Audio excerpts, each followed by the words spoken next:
gini, kalau kamu tidak melatih anak kamu menerima tantangan-tantangan dan menjaga terus anak kamu dan memprotek terus anak kamu, maka itu namanya kamu membunuh anak kamu pelan-pelan. Kenapa? Karena bisa saja suatu saat nanti ketika dia besar menemukan kesulitan dan dia tidak mampu menahan itu, karena kita terlalu memanjakan dia, gitu loh. Jadi, kita apakah anak-anak kayak kayak kemarin ada teori berapa tahun yang lalu kita punya teori, dan sampai sekarang masih banyak yang menerapkan, anak-anak nggak boleh dilarang gitu. Anak-anak nggak boleh dilarang katanya. Apa yang terjadi? Lihat generasi-generasi yang tidak dilarang seperti apa. Akhirnya mereka tidak mau dilarang gitu sampai besarnya. Nah, ini kan jangan jangan kita mengcopy paste, Tidak jangan menggunakan menggunakan kata kata jangan. jangan ya, gitu. Tidak menggunakan kata jangan gitu. Nah, apakah semua orang tua mampu mengolah kata menjadi tidak bukan jangan? Gitu loh. Nah, itu kan gitu. Tapi apakah benar kata jangan itu nggak boleh? Dalam sudut pandang hipnosis nggak kayak gitu sebenarnya, gitu loh. Karena kalimat la ilaha illallah itu tidak kalimat negasi gitu loh. Itu kalimat negasi. Jadi kalau ada orang bilang tidak boleh menggunakan kalimat negatif, oh tidak juga gitu. Karena kalimat la ilaha illallah adalah kalimat negasi sebenarnya. Awalnya tidak ada Tuhan, baru kita kasih jawabannya kecuali. Allah. Ya, jadi apakah kemudian orang mampu mencerna kata tidak itu? Betapa sulitnya orang tua ketika mau ngomong jangan, sementara jangan itu ada dalam diksi bahasa Indonesia. Ada dalam kamus bahasa Indonesia kata jangan. Masa kita harus hapus kata jangan, kan nggak juga. Nah, ini yang yang jadi permasalahan dalam dalam pendidikan kita. Pertama, kita doyan niru-niru produk-produk luar, padahal sebenarnya kita punya kearifan lokal tersendiri. Tiap daerah punya, Padang punya, Lampung punya, Pekanbaru punya, Jawa punya, Banten punya, Jawa punya. Jawa aja Sunda punya, Jawa Tengah punya, Surabaya punya. Itu tiga jenis itu berbeda. Madura juga punya. Jadi masing-masing punya metodenya masing-masing, dan itu tidak diragukan membentuk karakter-karakter manusia Indonesia yang lumayan handal. Boleh adu orang-orang Indonesia di luar negeri. Saya ketemu banyak teman-teman orang yang bekas-bekas dari luar negeri, semua rata-rata orang nomor satu. Apakah dulu kita pakai kurikulum-kurikulum mereka? Enggak. Kita pakai budaya kita sendiri. Bahwa memang benar seperti ini. Jadi kita harusnya balik ke kitahnya kita kembali gitu loh. Bagaimana sih budaya Indonesia yang sebenarnya gitu loh. Nah, itu satu. Tinggal bagaimana kita meramu, apakah kemudian jumlah jam pelajaran di sekolah itu memang benar harus habis, dan apakah benar PR itu harus benar-benar nggak ada? Itu kan pertanyaannya kayak gitu. Ataukah jumlah yang kita kurangi ya, jumlah pelajaran di sekolah itu benar dikurangi, dan PR itu benar-benar dihilangkan. Yang pertama, jumlah jam pelajaran di sekolah yang dihilangkan belum tentu sinergi dengan manusia Indonesia yang 80% pekerja. Jadi kalau seandainya anak-anak kita kirim ke rumah masing-masing, yang ada mereka bingung siapa yang mau didik. Akhirnya mereka bisa dididik dengan sinetron, dididik dengan teman bermainnya di rumah, dididik dengan neninya. Kalau neninya pinter nggak apa-apa, tapi kalau neninya juga tamatan SMP gimana? Mamanya setengah mati kuliah S1, tapi tidak mampu mendidik anak-anaknya, yang mendidik justru anak SMP. Nah, ini jadi masalah buat teman-teman. Jadi sementara anak mamanya sendiri S1 mau pergi bekerja. Nah, yang didik siapa anak-anaknya? Anak-anak neninya yang SMP. Nah, ini kan yang jadi permasalahan. Ini jadi muskilah, jadi masalah gitu. Jadi buat buat kita-kita. Jadi maksudnya saya adalah harusnya kita punya metodenya sendiri. Oke, kalau untuk PR, tidak sepenuhnya PR itu menjadi salah, dan tapi tidak sepenuhnya PR itu menjadi benar. Kenapa saya bilang seperti itu? Karena PR yang kita temukan di dunia pendidikan, anak-anak ketika kita kasih PR, yang ngerjain bukan anaknya tapi orang tuanya. Yang paling stres tuh orang tuanya, makanya orang tuanya itu pada gembira kalau PR nggak ada. Karena apa? Karena yang ngerjain orang tuanya. Oke, satu. Kedua, teman-teman pernah ngerasain nggak kalau seandainya anak tuh besoknya udah mau sekolah terus bilang, "Ma, kata Bu Guru hari ini bawa Candi Prambanan," gitu. Suruh bawa sesuatu gitu yang aneh-aneh. Emang kita Bandung Bondowoso gitu, emang kita bisa nyiptain langsung Prambanan dalam satu malam? Kita enggak gitu loh. Nah, ini anak-anak ini, jadi tiba-tiba masuk malam-malam, "Ma, malam ini disuruh bawa kacang hijau." Lah, loh, Ma, kacang hijau malam-malam dari mana? Jam 12 malam gitu. Nah, ini juga kan perlu dikomunikasikan gitu. Jadi Makanya kadang-kadang yang paling stres ya mama-mama gitu loh. Bapak-bapaknya mah nggak stres, orang yang ngerjain PR mama-mamanya gitu. Ya, pernah mendapatkan kasus, satu guru juga memberikan PR ke anak-anak, ternyata itu anak SD kelas 2 disuruh mengerjakan PR yang isinya PowerPoint, harus ketik pakai Word. Itu pasti yang ngerjain mamanya, nggak mungkin anak kelas 2 SD bisa mengerjakan Word, bisa mengerjakan PowerPoint. Jadi ini juga guru juga harus pintar-pintar melihat situasi anak. Nah, ini mampunya dikasih PR yang seperti apa gitu loh. Jadi PR tuh bisa, tapi selama PR itu mampu dikerjakan anak-anak dengan benar gitu. Bukan PR-PR yang kita bilang, yang penting kasih PR." Ini kan gitu. Nah, jatuhnya ke RPP lagi kan. Tapi istilahnya adalah kita harusnya, guru punya punya metode khusus yang dia harus kelola sendiri. Nah, ini jadi kayak semacam kait-mengait ya urusannya gitu loh. Guru ngasih PR-nya juga harus benar, kalau nggak benar mending nggak usah kasih PR gitu kan. Terus kemudian jam pelajaran sekolah, kalau seandainya ternyata jam pelajaran sekolah banyak tapi tuh pulang-pulang anak-anak cuman lelah aja, nah, mendingan enggak. Tapi kalau ternyata jam pelajaran di sekolah membuat anak-anak menjadi fun, ketemu sama teman-teman yang well educated. Kenapa saya bilang gitu? Orang tua di Indonesia kebanyakan memilih sekolah-sekolah itu pakai muter otaknya. Diputer otaknya buat apa sih sebenarnya kita memilih buat apa kita memilih sekolah, kenapa kita memilih sekolah yang bonafit, yang bagus, yang keren, maunya kayak gitu kan? Supaya anak-anak kita bergaul dengan orang-orang yang setara dengan dia. Maksudnya tidak ada omongan-omongan kasar yang keluar dari mulutnya karena mereka berasal dari orang tua yang kira-kiranya menjaga omongan anaknya gitu loh. Entah itu di pesantren, entah di mana. Tapi kalau seandainya sampai lingkungan yang kita harap menjadi baik ini pun dikecilkan, kemudian dia kembali ke rumahnya, yang notabene kalau di rumah kita itu pasti kita punya jenjang sosial yang berbeda gitu loh. Ada yang si A lebih rendah, ada si B segala macam. Bukan dalam hal ekonomi ya, tapi model berbicara gitu loh. Tiba-tiba dia bisa ngomong kasar banget dengan saya kadang-kadang nemu anak datang-datang langsung bicara ngomong kasar gitu. Kok kamu dapat dari mana kata-kata kasar seperti itu? Gitu. F word gitu kan, kata-kata bahasa-bahasa Inggris yang kemudian swearing dapat dari mana gitu kan. Nah, itu berasal dari mana? Dari tontonan, dari gabung sama temennya, atau anak kita nggak nonton, tapi temennya nonton sama orang tuanya dibiarin nonton. Nah, temennya ini yang ngeluarin ke anak-anak kita. Nah, ini kan, maksudnya adalah ini masalah pendidikan bukan sesimpel kemudian oke, masalah kita selesai kalau anak-anak kita potong tidak perlu sekolah dan kemudian tidak perlu ada PR. No, it's not that simple. Kenapa? Karena mengolah pendidikan bukan mengolah mesin, kita mengolah orang. Mengolah orang ini nggak main-main gitu loh. Jadi yang perlu kita dewasakan itu pertama gini, kenapa pemerintah wajib? Karena saya karena perhatian pemerintah kurang terhadap SDM. Oke, SDM, pengembangan SDM. Kenapa harus kita kuatkan, fokuskan perhatian pemerintah kepada SDM? Karena manusia nggak bisa di-stop pertumbuhannya. Dia akan tumbuh terus, mau itu nggak pakai ilmu, mau nggak pakai diajarin, dia akan tetap tumbuh gitu loh. Nah, tumbuhnya dia harus seiring dengan intelektualnya dia. Tumbuhnya mentalitas dia, tumbuhnya kedewasaan dia. Jadi kalau umpamanya kita terlambat mendidik mentalitasnya, terlambat mendidik kedewasaannya, intelektualitasnya, maka yang terjadi kita akan mendapatkan orang-orang yang badannya besar tapi mentalnya mental anak-anak. Mentalnya kanak-kanak, tidak dewasa. Dia mature, dia sudah haid, tapi nggak bisa dinikahin, harus 25 baru bisa nikah. Kenapa? Karena nggak mature.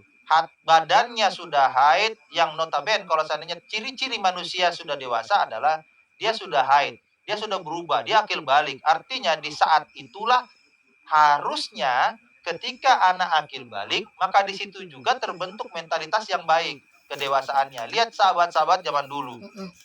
Sahabat-sahabat Nabi di zaman dulu, 12 tahun sudah berani angkat pedang. 12 tahun sudah berani pergi berperang. Kenapa? Karena zaman dulu 12 tahun sudah dewasa. 13 tahun sudah dewasa. Maka ketika kita sampai ke zaman sekarang, mendengarkan Aisyah umur 12 tahun dinikahi sama Rasulullah, bagi kita, loh kok bisa? Ya karena orang dulu udah dewasa. Kalau kita membandingkan dengan anak-anak sekarang, 12 tahun anak sekarang masih kayak anak-anak. 12 tahun anak-anak sekarang masih gelayutan sama siapa-siapa, nggak dewasa, belum bisa bantu mamanya di dapur, belum bisa memasak. Tapi 12 tahun di zaman dulu adalah 12 tahun masa mature. Mereka dewasa, 12 tahun itu dewasa. Maka ketika kan seimbangan manusia itu ciri-ciri binatang dikawinin kayak gimana sih? Pada saat dia dikawinin dia bisa hamil kan kayak gitu, berarti dia dewasa. Nah, manusia ketika umur 12 tahun dia akil balik, dia bisa membuahi, berarti dia harusnya dewasa. Permasalahannya adalah zaman ini terlambat. Ketika kita sampai di zaman ini terlambat antara pertumbuhan badan dan pertumbuhan kedewasaan. Nah, ini yang kita tidak perhatikan. Pemerintah kita selalu menganggap bahwa umur 12 tahun masih kecil. Nantilah umur 12 tahun. Kalau seandainya kita terlambat, saya ingat dulu kata rektor saya di kampus, dia bilang gini, sebaiknya kita sudah harus punya mahasiswa cuma 3,5 tahun. Sudah langsung dapat sarjana. Kenapa? Karena kalau dia makin lama baru sarjana, 5 tahun baru sarjana, nanti kita akan dapatin pekerja-pekerja yang udah tua-tua Nah, dan betul tidak betul betul. tidak segar lagi ide-idenya. Sementara kita butuh ide-ide segar di masa mendatang, tapi juga harus punya istilahnya namanya kita bilangnya kemandirian intelektual, mampu untuk berpikir secara kritis terhadap semua kasus yang ada di sekitarnya. Nah, ini yang harusnya menjadi concern buat buat para pendidik ya, atau terutama pemerintah ya. Pemerintah harus harus harus bisa memperhatikan gitu. Jangan jangan cuma terlalu fokus dengan ekonomi, padahal ketika SDM-nya bagus, ekonominya pasti naik. Ekonominya pasti naik. Tapi kalau kita terlalu memperhatikan ekonomi, maka yang terjadi, yang merebut ekonomi kita bukan kita sendiri, kita tetap menjadi pekerja. Gitu. Yang pintar-pintar justru orang luar, karena kita selalu bekerja sama orang luar yang mampu. Karena gini, kekuatan sebuah negara itu dihitung dari kekuatan SDM-nya, kemampuan intelektual SDM-nya. Kalau SDM-nya lemah, negara itu pasti jadi negara-negara berkembang, negara ketiga dan segala macam. Itu sudah bisa dipastikan dan itu berdasarkan penelitian. Jadi kalau pemerintah kita tidak fokus dengan pengembangan SDM, mengembangkan bahwa tumbuhnya badan harus seiring dengan tumbuhnya kedewasaan secara mental, secara intelektual. Nah, ini harus harus ada kurikulum khusus di mana ketika anak sudah SMP harusnya dia sudah dewasa. Itu harus jadi target, harus jadi mindsetnya pemerintah. Anak SMP harusnya udah dewasa dan sistem ini hanya bisa kita adopsi di pesantren. Maaf, gitu loh. Di SMA biasa tidak bisa kita dapatkan, tapi anak-anak pesantren 12 tahun semua dewasa. Seberapa khawatir pemerintah kok nggak pernah lihat bukti gitu loh. Harusnya mereka bisa lihat bahwa ternyata toh berhasil anak 12 tahun dimasukin di boarding school, masukin pesantren, jadi orang dewasa. Nah, sekarang terlalu dimanja SMP, SMA, manja, akhirnya sudah jadi SMA masih nggak dewasa, masih tetap aja butuhnya hura-hura gitu loh. Sementara anak-anak SMP sini kita sudah punya bukti nyata bahwa anak-anak pesantren 2 tahun di pesantren mereka sudah langsung dewasa, pulang-pulang udah langsung bisa bantu abinya, pulang-pulang langsung bisa bantu ibunya. Kelihatan perkembangan kedewasaannya. Apakah ini tidak terlihat sama pemerintah bahwa Indonesia dari dulu sudah punya sistem pendidikan yang sangat baik gitu loh. Dan kenapa terlalu khawatir dengan sistem-sistem dan kenapa terlalu khawatir dengan sistem yang sudah ada. Kenapa harus mengcopy paste pendidikan yang lain sementara kita punya kearifan lokal tersendiri gitu loh. Kan bisa di Kristen ada kolase, di Islam ada pesantren, terus kenapa kita bikin yang lain-lain padahal sudah ada. Biarkanlah anak-anak kemudian menjadi dewasa dengan lingkungannya sendiri gitu loh. Nggak perlu kita sampai harus bikin-bikinkan lagi, nggak perlu ada PR, nggak perlu ada kita bisa lihat ke bukti nyatanya anak pesantren 1 kali masuk aja ke pesantren, tahun keduanya mereka udah dewasa gitu, rata-rata udah dewasa. Pulang-pulangnya entah kenapa mereka tiba-tiba mencur gitu. Tiba-tiba mereka jadi dewasa, datang-datang, "Halo Bunda, gimana kabarnya Bunda? Baik-baik saja." Tiba-tiba berubah Ya gitu loh. Allah, bener Nah, Suhu. apakah mereka Mas itu apakah pulang-pulang kemudian tuh bawa mereka celengan mereka loh, 200.000, 300.000. iya, Yang saya meleleh sehari itu iya, uang sakunya 10.000 Suhu. Aduh, kok bisa begini betul. ya? Loh, Mas itu bukan pulang dari Iya, kerja, tapi pulang dari mondok. Kok bawakan uang Bunda iya, sebanyak ini kan? iya, Kaget Suhu. iya.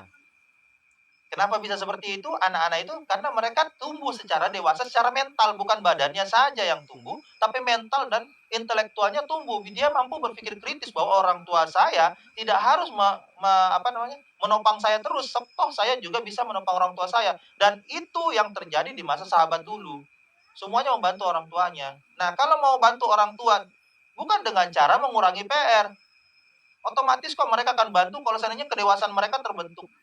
Kalau mereka kedewasaan tidak terbentuk, mau dihilangin gak ada PR, mereka malah justru ngerepotin di rumah.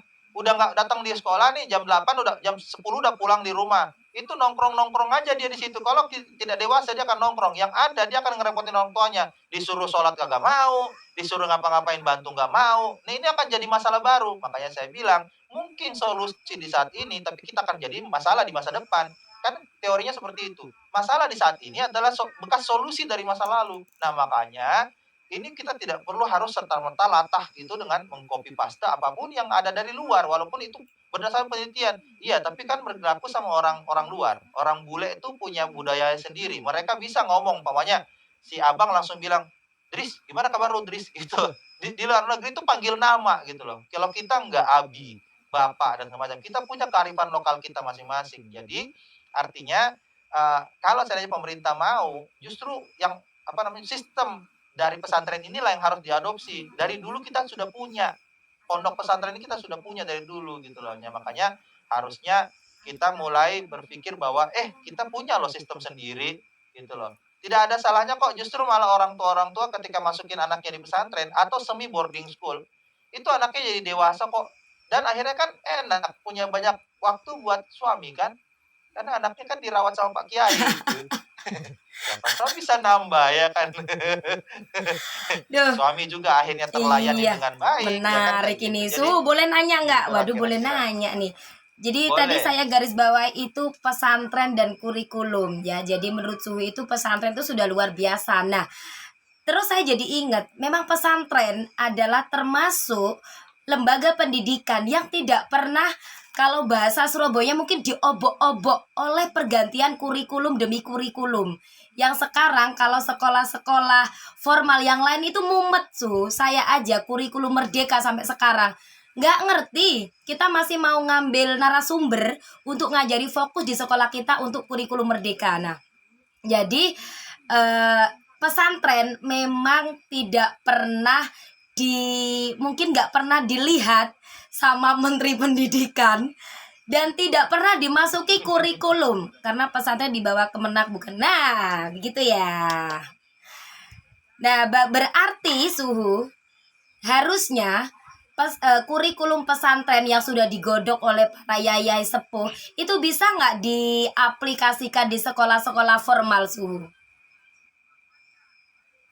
Iya bisa, pasti bisa. Karena kan sebenarnya metode-metode pendidikan, aduh saya ada bukunya nggak ya? Metode-metode pendidikan, saya ada bukunya ini karya Umi kayak karya ibu saya. Itu di dalam buku itu ada sekitar 35 metode pendidikan yang didapat dari Al-Qur'an. Jadi sebenarnya ada banyak di Al-Qur'an itu sudah ada metodenya, seperti anggaplah kita ambil metode bagaimana Jibril ke Rasulullah, atau bagaimana Allah mengajari Musa melalui Nabi Khidir, atau bagaimana Nabi Musa mengajari Harun. Jadi di situ kita bisa lihat metode-metode itu bisa kita kelompok-kelompokkan gitu loh. Nah, dari situ kita bisa mengadaptasi, dan para kiai kita juga mengadaptasi dari Al-Qur'an model itu. Kenapa bisa seperti itu? Ya karena mereka mencontoh dari atas gitu kan, dari sudah ada sanadnya dari Rasulullah, langsung metodenya seperti ini, seperti ini. Nah, tinggal dibuat semodern mungkin atau yang sejenis-sejenis gitu loh. Umpamanya ya kalau kita bilang kan ada bilang fun learning gitu kan, fun learning.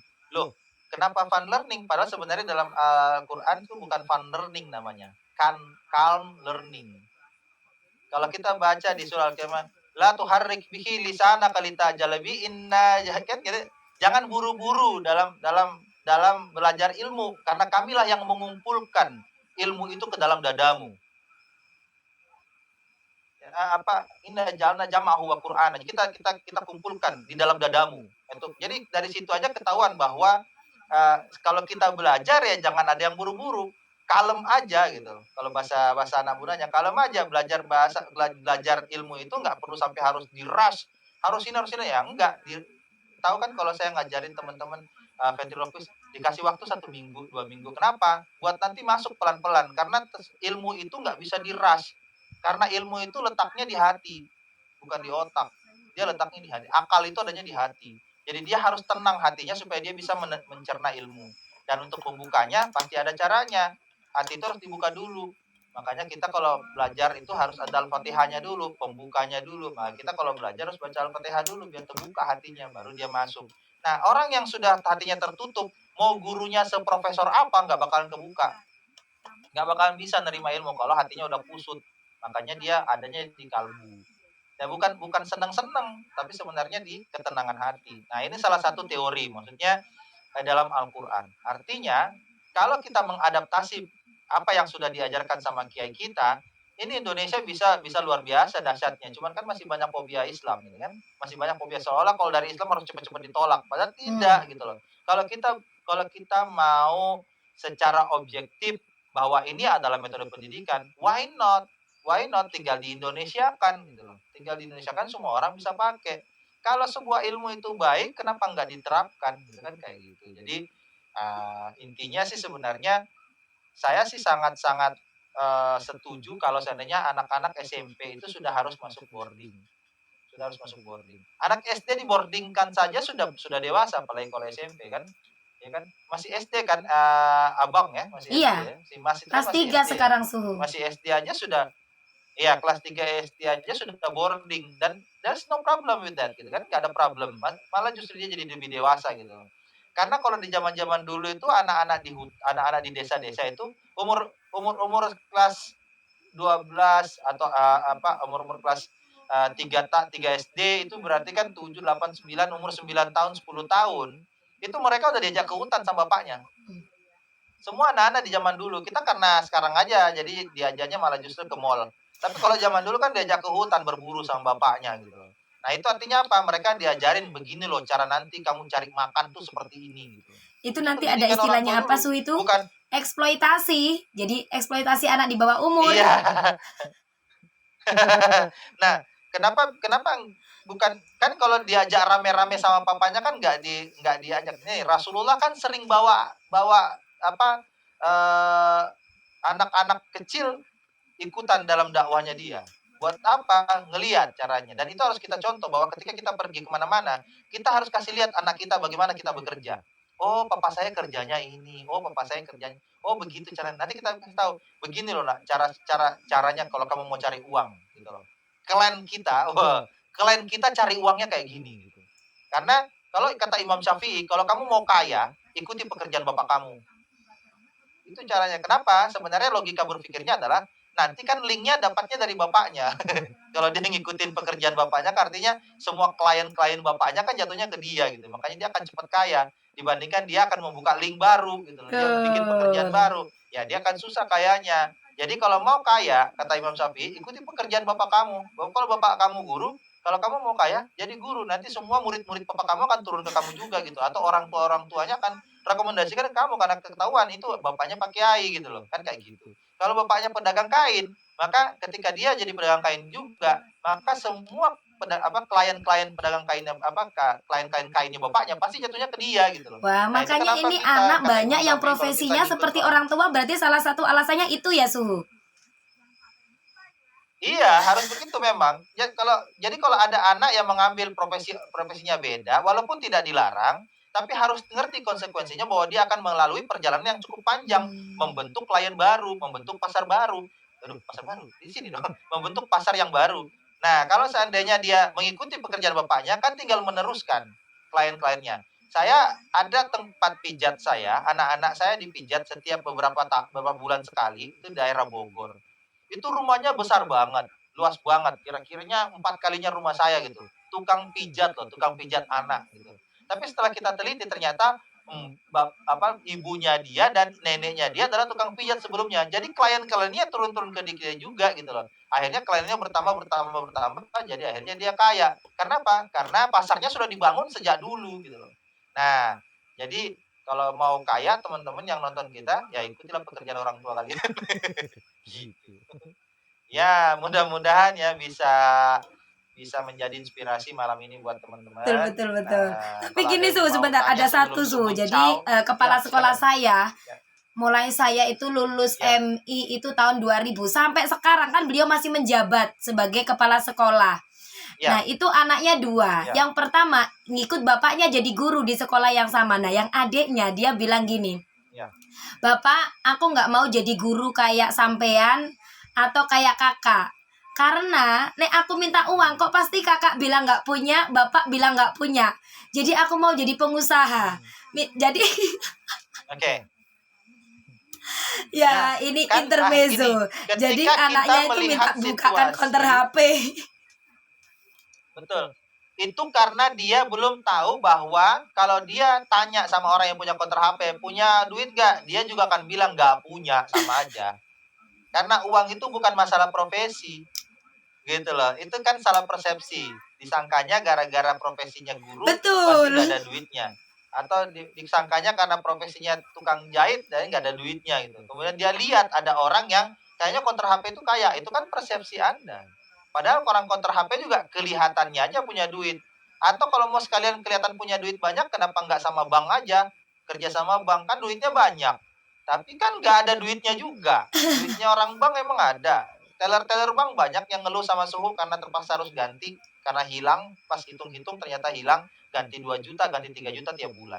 Jadi kita kan selalu berpersepsi terhadap pengetahuan yang kita dapat dan kita selalu berandai-andai kayaknya bagus deh, kayaknya bagus tanpa penelitian yang lebih mendalam gitu loh. Padahal kita kan harus lihat kalau kepala sekolah ternyata gajinya kecil kan ada penyebabnya kenapa? Karena tidak semua pedagang juga kaya raya kan. Ada pedagang bakso kaya, ada pedagang bakso nggak kaya. Itu kan ternyata sudah dibagi-bagi sama Allah bahwa dengan kekayaan segitu aja kamu sudah cukup kebutuhanmu gitu kan kayak gitu. Buktinya dia sampai sekarang masih bisa makan, itu artinya sudah cukup gitu loh. Kalau anaknya sampai sekarang nggak ada yang mati kelaparan, itu berarti kan udah cukup orang tuanya dikasihnya seperti itu gitu. Jadi tidak bisa kita serta-merta bilang bapak Tergantung saya miskin, definisi bapak kaya. saya enggak. Jadi iya, jadi kan itu kan artinya kita terlalu menjudge bahwa satu pekerjaan itu ada hubungannya dengan uang. Enggak kok. Jadi pedagang belum tentu dia kaya raya. Jadi apa belum tentu dia berduit dan merasa punya uang. Itu yang paling penting nih. Karena saya ketemu banyak sekali orang-orang pengusaha-pengusaha yang dituduh kaya sama orang.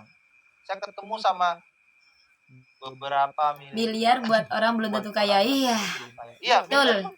Iya, iya. Dia punya uang 3 miliar, tapi nggak kaya-kaya tuh. Kelihatan nggak kaya, bajunya tetap compang-camping. Tapi tabungannya bisa 2 miliar di tabungan. Tapi apakah dia merasa kaya kan? Enggak. Nah, gaji sejuta belum tentu Ya, sudah itu kaya. saya banget Betul. itu Jadi Bunda itu masalah Tia. Nggak mentalitas. sampai sejuta malah. Ya, jadi itu Ja, buka masalah kartu. mentalitas gitu. Jadi sedikit bisa menjadi besar karena rasa syukur. Banyak bisa menjadi kecil karena kufur. Kayak gitu. Jadi wah jadi quotes. Ayo kita catat. Ya, Jadi kayak gitu. Jadi sedikit itu bisa menjadi banyak karena rasa syukur dan banyak itu bisa jadi sedikit karena kufur. Nah, ini yang kemudian kita harus terasa. Jadi berapapun yang dikasih sama apa namanya orang lain sama kita, tangan kita sudah penuh dengan emas, bisa jadi bagi kita itu masih sedikit. Tapi ada orang yang cuma dikasih segenggam beras, bagi dia itu sudah sangat cukup. Jadi itu masalah mentalitas, masalah rasa syukur dan qanaah. Jadi tinggal bagaimana kita aja menyikapi semua kehidupan ini. Ini yang saya bilang adalah kedewasaan dalam berpikir atau kemandirian intelektualitas. Jadi kalau tumbuhnya besarnya badan, Minplay live yang ini tolong tolong di direkam tolong dong. direkam. Jadi Saya rekam manual tumbuhnya Bunda Tia. badan tuh harus seiring tumbuhnya badan tuh harus seiring dengan tumbuhnya mentalitasnya, kedewasaannya dan ruhnya. Jadi badan tuh tumbuh, ruh tumbuh, spiritnya tumbuh. Jadi jiwanya tumbuh, ruhnya tumbuh. Jadi kan badan kita kan terdiri dari 3 unsur. Badan, jasad, ruh dan kemudian ada namanya jiwa. Ya kan? Ruh dan jiwa. Kan? Nah, kalau jiwa apa jiwa? Nah, ada 3 yang kita beriring di badan kita. Nah, kemudian kan kalau badan kita tumbuh, harusnya ruhnya juga tumbuh, harusnya jiwanya juga tumbuh gitu. Dan 3-3 ini harusnya menjadi satu kurikulum dalam pendidikan. Nggak boleh cuma badan aja, nggak boleh cuma kecerdasan.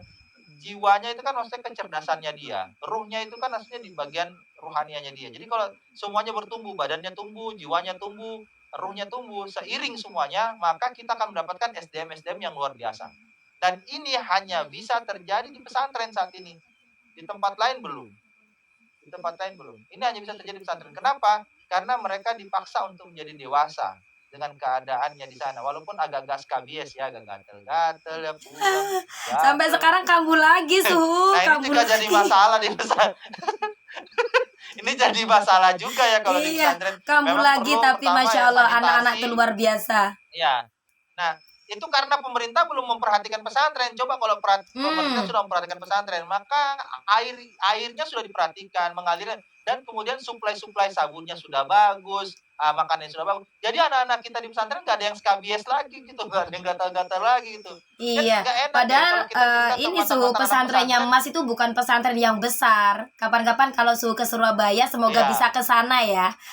Ustadznya Ya, insya pengen Allah, Su insya datang Allah. ke sana kalau ke Surabaya. Oh, Jadi pesantrennya itu nggak pesantren yang insya Allah, insya besar, masih karena memang anak-anak, jadi satu persatu itu apa ya bahasanya masih diperhatikan. Berbeda sekali dengan pesantren yang besar, itu kan pengawasannya kurang Su. Kalau di situ sabunnya apapun itu nggak boleh gantian, nggak boleh Ya, minta teman, harus ya, bener-bener mandiri bawa betul. sendiri sampai segitunya karena memang jumlahnya Ya, mungkin nggak sampai ya nggak paling mungkin 50 cuma 60 saja.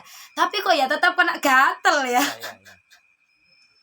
Nah, itu biasanya dapatnya nih kalau dari pengalaman ya, itu biasanya dapatnya dari kasur.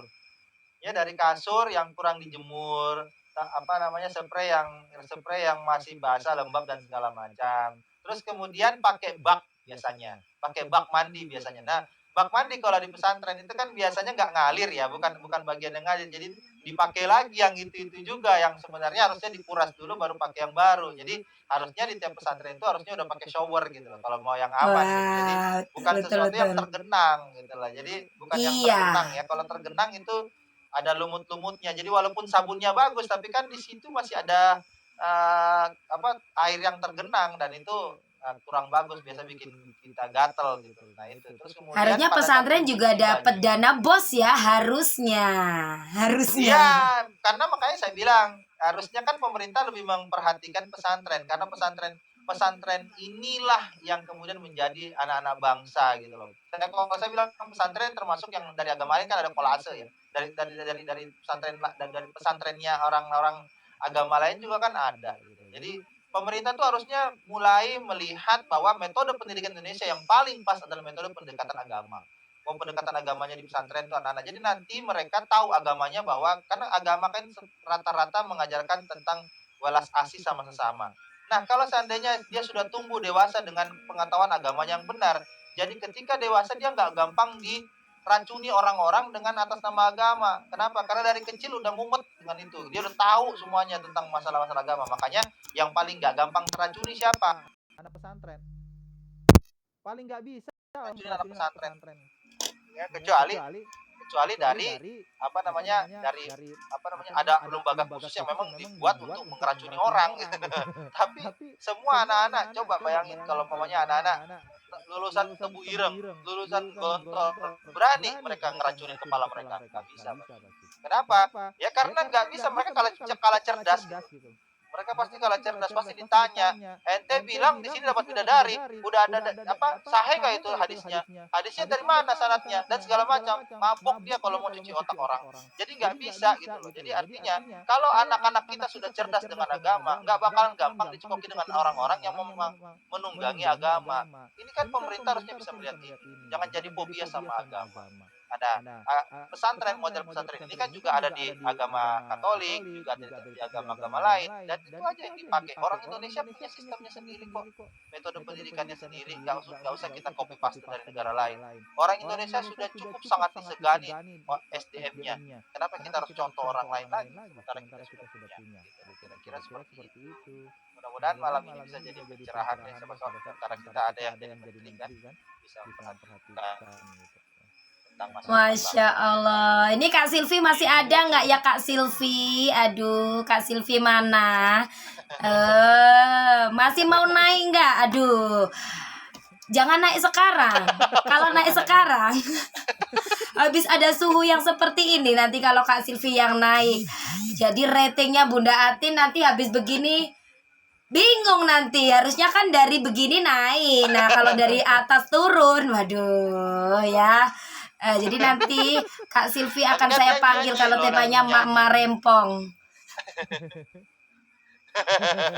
Jadi Masya mudah-mudahan Allah sih super nanti kita sekali sudah ilmunya mulai malam menerapkan ini. Terima kebijakannya. kasih sekali, semoga membuka cakrawalu. Mana ini Kak Tio, mana yang suka ketemu Mendikbud Nina ya? Mana Kak Tio, mana Kak Tio?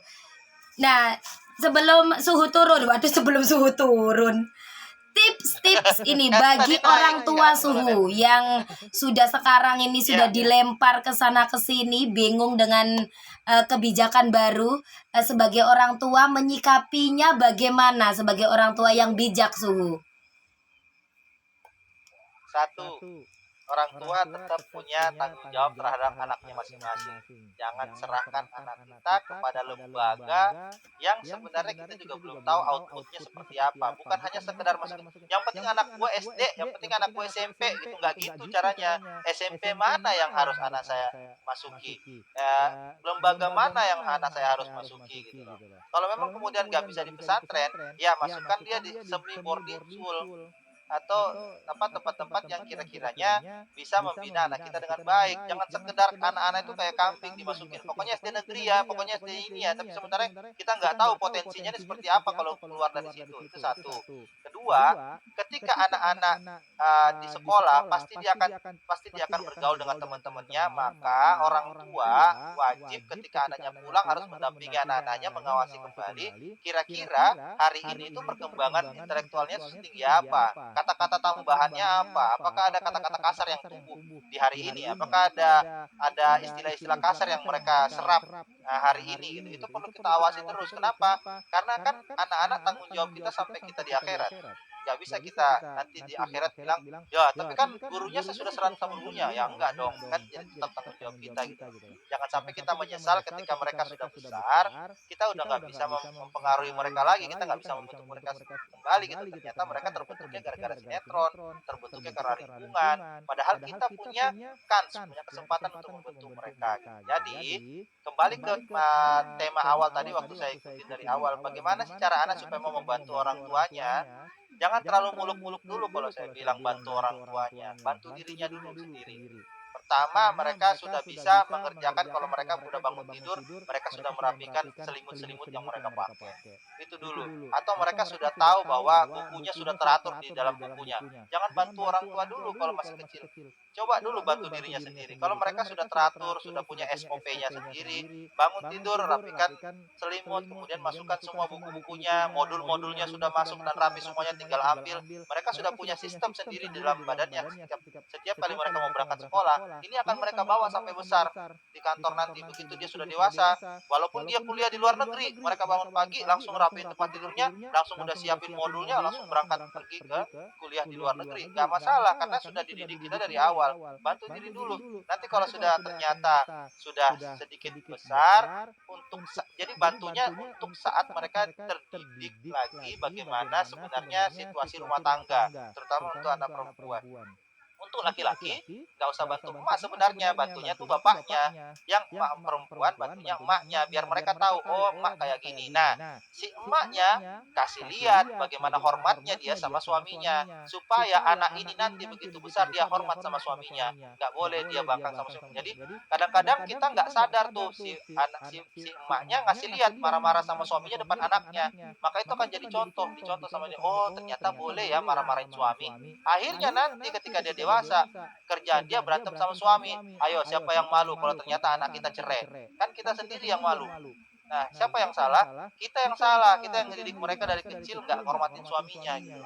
Nah, jadinya kalau kita emak-emak kemudian ngasih lihat bahwa dia hormat sama suaminya, suami juga ngasih lihat dia hormat sama istrinya, maka anak kita akan mencontoh. Anak laki-laki kita akan sangat menghormati perempuan karena kita yang bapaknya sangat menghormati ibunya. Oh, cara menghormati perempuan seperti ini. Di mana sih anak kita belajar menghormati sesama? Dari orang tuanya. orang tuanya menghormati istrinya, suaminya menghormati bapaknya menghormati ibunya, ibunya menghormati bapaknya, itu yang mereka contoh. Wah, saya lihat ibu saya menghormati bapak saya. Kalau bapak saya lagi duduk, ibu saya seperti ini. Kalau ibu saya duduk di tempat bapak saya dan bapak saya datang, ibu saya tiba-tiba langsung berdiri dan membiarkan bapak saya yang duduk di kursi itu. Nah, seperti itu contoh-contohnya, contoh-contoh yang sangat visual yang dilihat sama anak-anak, yang kemudian akhirnya dicontoh sama mereka. Nggak perlu dipaksa, "Ayo kamu pergi ke kebun." Oh, enggak, di kebun itu tujuannya mereka untuk belajar, "Begini loh nak, nanti kalau kamu besar kayak gini, nanti kok papa kayak gini." Jadi bapaknya harus ngajak anaknya, "Ini loh kayak gini caranya." Nanti ibunya juga, "Gini loh nak, masak kayak gini, gini." Itu tujuannya adalah membentuk kedewasaan dia nanti bagaimana berinteraksi dalam rumah tangga, kira-kira seperti itu. Mudah-mudahan Masya bisa Allah. manfaat. Sepertinya live malam ini live sespektakuler. Waduh, sulitnya sih sepanjang saya live, Masya Allah. Terima kasih Suhu ilmunya malam ini. Dan sepertinya ini bisa nih diangkat di live-nya Suhu hari Kamis ya. Karena kalau live-nya Suhu pasti penjabarannya lebih luas, nggak sekedar apa, ini tadi sudah luas. Semuanya dibintangi, oh bukan dibintangi ya, di garis bawahi. Saya tulis pakai tinta merah. Ya, ada lagunya ini Suzu. Jika air Ini kan saya diundang mata. karena mau dikasih kucing-kucing. Jadi teman-teman kalau mau diundang sama Bunda Atin, dapat ntar kucing-kucing gitu ya? Enggak ya? Udah nggak kayak ini ya, Karani ya. Aduh, Karani kan saya nggak mau bikin minple minder Suhu. Oh iya ya. Kirain. Ya Allah. Kita Ya, semoga ya nanti kalau saya sudah jadi saudagar kucing, loh saudagar kucing. Ya, nanti kalau sudah jadi saudagar kucing, bolehlah kita bagi-bagi kucing untuk semua teman-teman ya. Nah, baik Su, terima kasih waktunya untuk malam ini sudah bersedia hadir. Semoga Su sehat selalu ya, diberi keberkahan oleh Allah.